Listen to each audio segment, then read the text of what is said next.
Assalamualaikum warahmatullahi wabarakatuh. Salam sejahtera bagi kita semua. Alhamdulillah kita masih dalam lindungan Allah Subhanahu wa taala, masih diberikan kesehatan, diberikan juga kesempatan untuk melakukan pembelajaran kita, yaitu pembelajaran daring. Bagi anak-anak kami yang tingkat 12, terkhusus bagi anak-anak kami siswa SMK Taruna Padang Sidimpuan untuk materi pembelajaran bahasa Indonesia. Anak-anak kami sekalian, pada kesempatan hari ini, Ibu akan membawakan materi yaitu memahami laporan sederhana atau masalah atau materinya mengenai laporan. Untuk itu anak-anak kami, cobalah diikuti pembelajaran kita ini. Nanti boleh dicatat, dibuat catatan-catatan kecil ya. Kalaupun ada nanti yang menjadi bahan pertanyaan, boleh ditanyakan sama Ibu melalui WA, ataupun nanti kalau kita sudah melakukan pembelajaran tatap muka, boleh juga ditanyakan langsung. Sementara itu boleh juga dibaca, ada di buku pelajaran bahasa Indonesia kelas 12. Oke, anak-anak kami sekalian, adapun kompetensi yang ingin kita peroleh dari materi pembelajaran ini adalah mengetahui apa itu laporan dari aspek pengetahuan dan pandangan penulisan. Adapun materinya pada kesempatan kita kali ini yaitu mengenai pengertian laporan.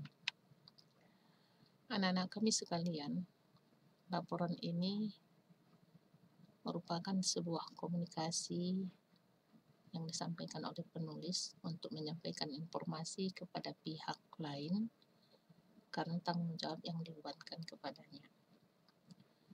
Jadi laporan ini merupakan sebuah karya ilmiah, ya, merupakan sebuah karya ilmiah yang mau kita sampaikan kepada orang lain.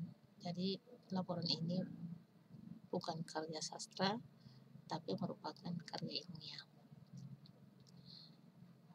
Adapun fungsi laporan ini anak-anak kami sekalian, fungsi laporan yaitu memberi pertanggungjawaban bagi orang yang diberikan tugas.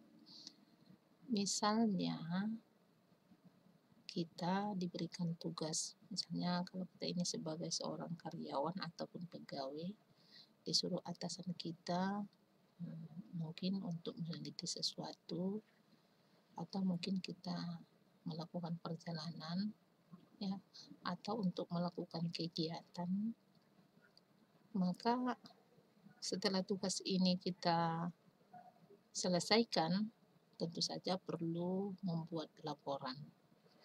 Jadi laporan itu gunanya untuk memberikan pertanggungjawaban bagi orang atau bagi kita yang sudah diberikan oleh tugas.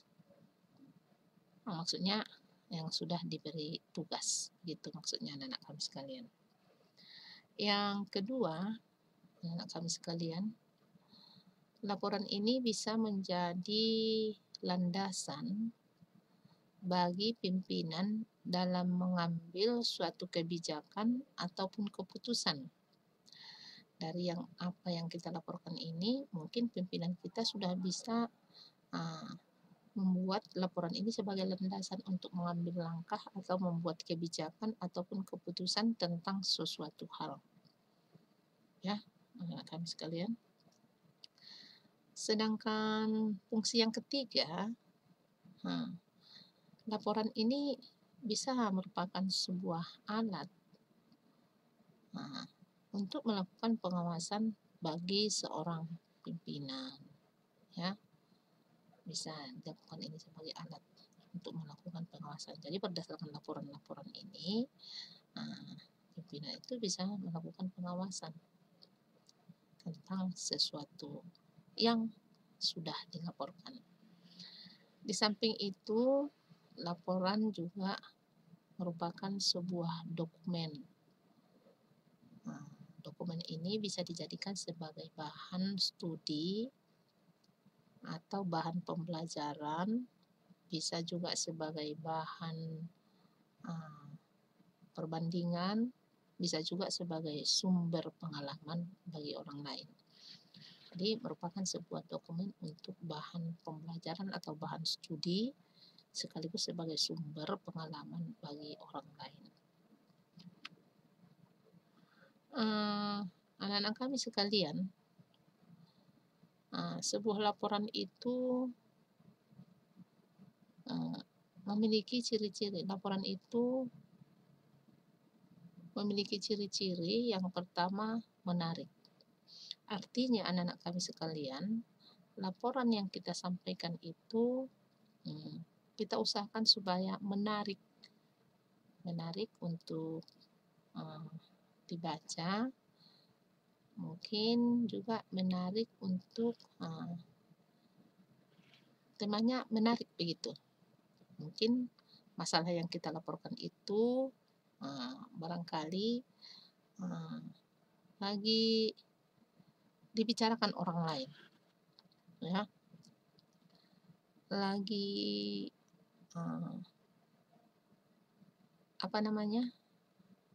barangkali lagi terjadi begitu. Misalnya ada suatu kejadian lagi hangat dibicarakan orang lain, sehingga yang kita laporkan itu menarik untuk diketahui orang lain. Itu kira-kira menarik. Jadi laporan yang bagus itu memiliki ciri-ciri ya menarik. Temanya menarik. Yang kita laporkan itu memiliki tema yang sangat menarik.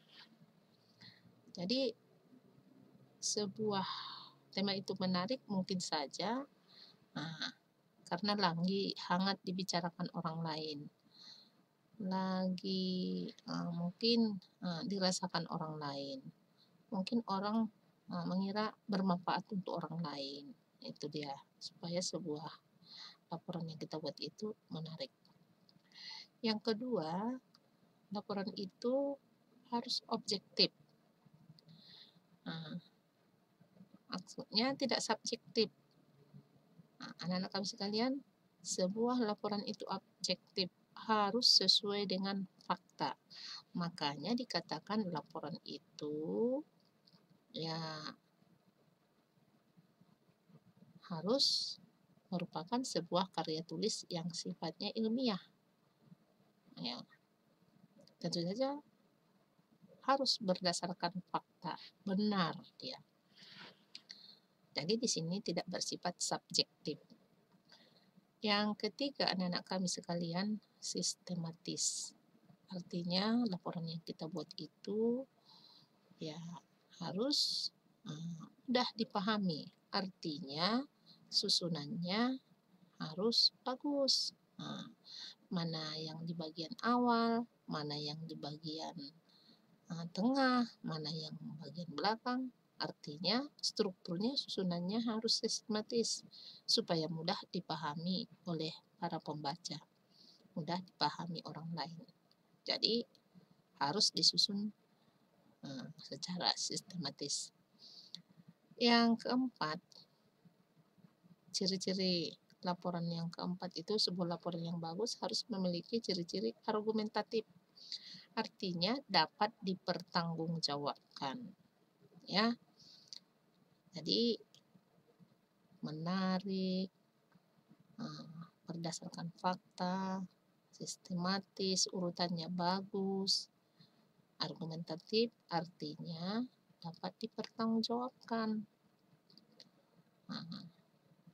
Sehingga orang lain bisa yakin, mengerti, paham, kemudian yakin dapat menerima laporan yang kita buat itu. Kenapa dia? Karena objektif, masuk akal. Jadi kalau tidak masuk akal, tentu saja tidak bisa kita pertanggungjawabkan. Sementara yang kelima anak-anak kami sekalian, sebuah laporan itu harus lugas.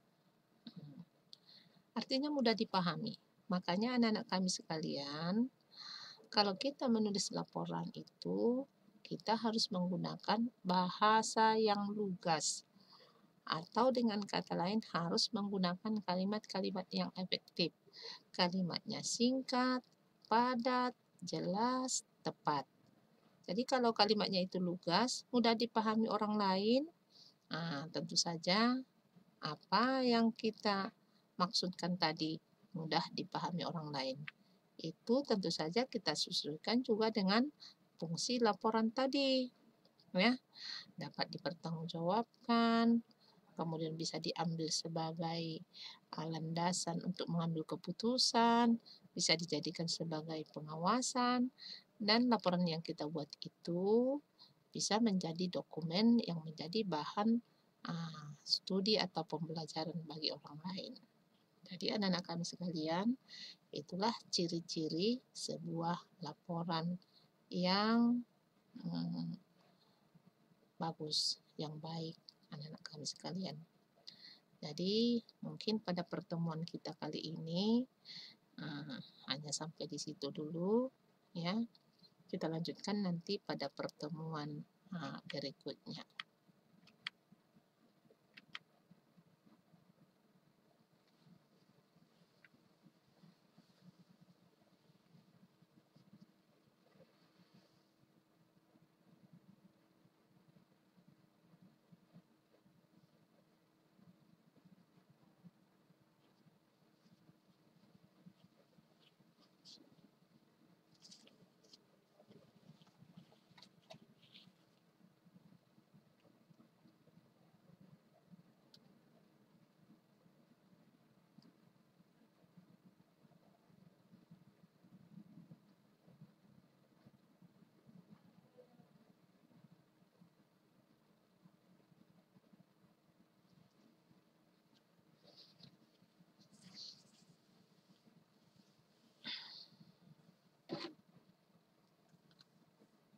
Assalamualaikum warahmatullahi wabarakatuh. Salam sejahtera bagi kita semua. Alhamdulillah pada kesempatan kita pada pagi hari ini kita masih diberikan oleh Allah Subhanahu wa taala kesehatan. Demikian juga kesempatan anak-anak kami yang kelas 12 SMK Swasta Taruna Padang Sidimpuan, kita akan melanjutkan pembelajaran kita, yaitu lanjutan dari memahami laporan sederhana yang telah Ibu sampaikan pada pertemuan kemarin. Jadi anak-anak kami sekalian, di sini kita lanjutkan materi kita.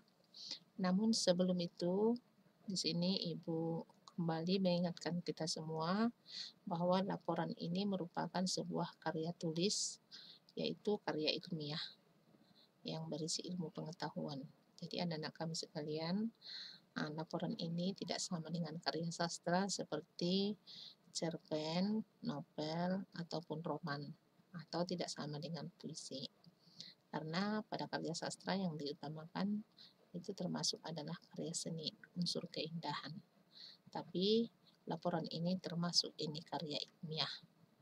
Jadi anak-anak kami sekalian, karya ilmiah ini atau laporan ini merupakan sarana komunikasi yang ingin disampaikan penulis kepada para pembaca atau pihak-pihak tertentu, karena mungkin laporan ini bisa merupakan pertanggungjawaban tentang apa yang tugas diberikan oleh pihak-pihak tertentu kepada kita. Di samping itu, laporan ini juga berfungsi sebagai landasan untuk mengambil keputusan setelah apa yang kita lakukan, mungkin kegiatan atau mungkin penelitian atau barangkali kegiatan-kegiatan lain, sehingga hasilnya bisa kita laporkan. Jadi laporan yang kita buat ini juga sekaligus bisa menjadi dokumen yang dijadikan bahan studi atau sumber bagi orang lain. Kemudian anak-anak kami sekalian, kemarin juga sudah Ibu sampaikan bahwa sebuah laporan yang bagus itu tentu saja harus menarik temanya, isinya harus objektif, susunannya harus sistematis, kemudian isinya juga dapat dipertanggungjawabkan, tentu saja dengan menggunakan bahasa yang lugas, yaitu bahasa yang mudah dipahami. Oke, anak-anak kami sekalian, bahasa yang digunakan harus bersifat objektif, impersonal, dan tidak boleh memihak. Artinya bahwa laporan itu harus bersifat objektif, tidak memihak kepada salah satu pendapat, atau dengan kata lain itu tidak bersifat subjektif. Karena kadang-kala laporan yang dibuat itu berdasarkan hasil penelitian, berdasarkan hasil pengamatan, atau berdasarkan hasil pengalaman.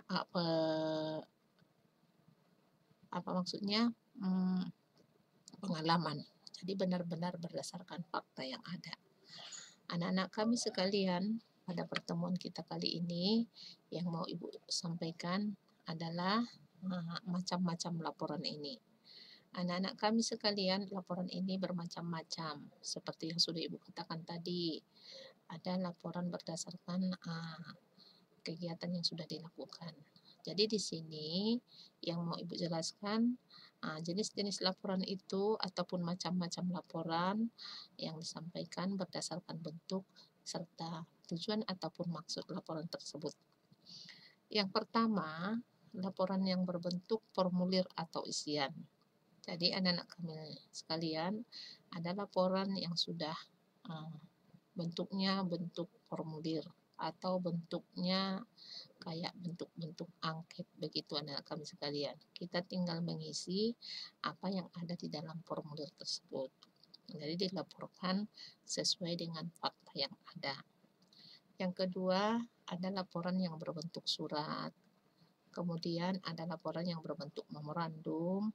Ada laporan yang berkala, maksudnya terus-menerus, ya, misalnya setiap bulan secara berkala. Ada yang mungkin laporannya itu setiap hari dilaporkan.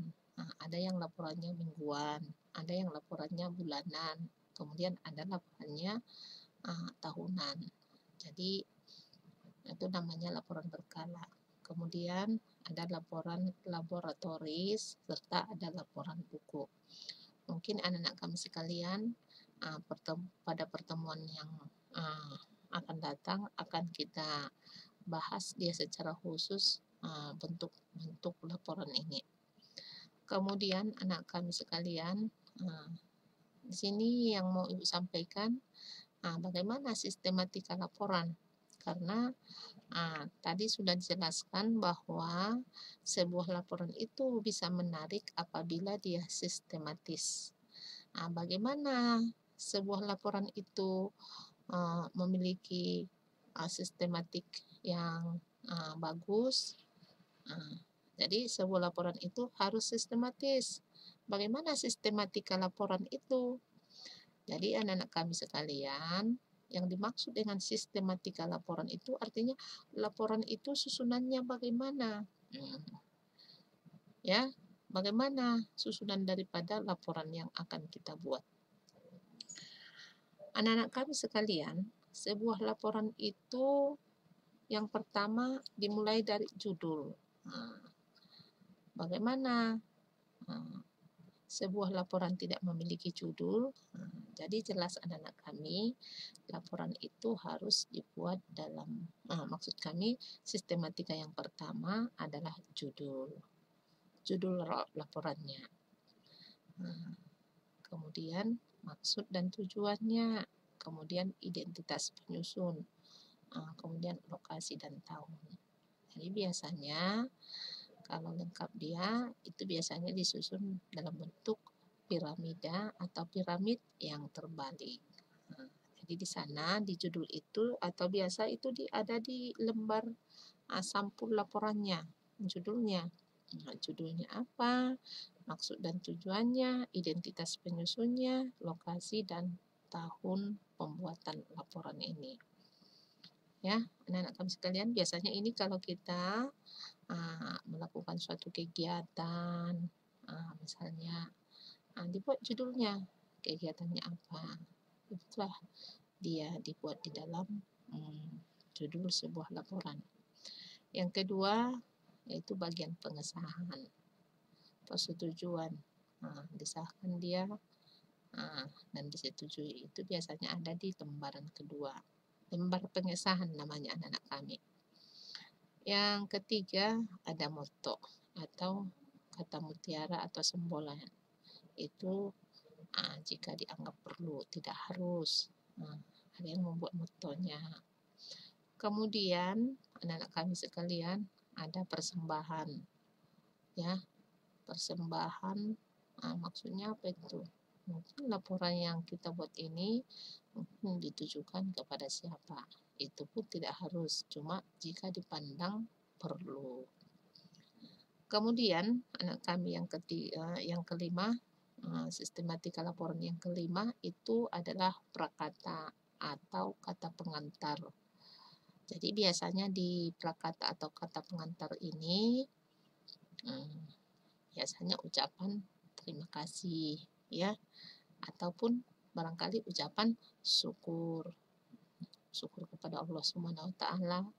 Kemudian ucapan terima kasih mungkin kepada pihak-pihak yang kira-kira ikut andil dalam penyusunan sebuah laporan, atau pihak-pihak yang barangkali ikut membantu atau memberikan motivasi dalam pembuatan laporan, mungkin dalam kegiatan yang dilakukan. Itulah isi prakata ataupun kata pengantar. Jadi isinya mungkin ucapan syukur atau ucapan terima kasih kepada pihak-pihak yang telah memberikan support atau motivasi atau barangkali yang dianggaplah memberikan arahan atau barangkali pihak-pihak yang mensupport dalam penulisan sebuah laporan ini ataupun dalam sebuah kegiatan. Kemudian sistematika yang keenam itu daftar isi. Ada daftar isi. Jadi daftar isi itu kita buatkan apa saja isi laporan yang kita buat. Kemudian bila ada laporan yang kita buat ini harus maksudnya memiliki daftar tabel. Ini mendukung isi laporan yang kita buat. Karena tadi laporan itu memiliki ciri argumentatif, bisa dipertanggungjawabkan, maka boleh dibarengi dengan bukti-bukti. Bukti-buktinya apa? Bisa daftar tabel, bisa grafik, bisa gambar. Itu apabila ada.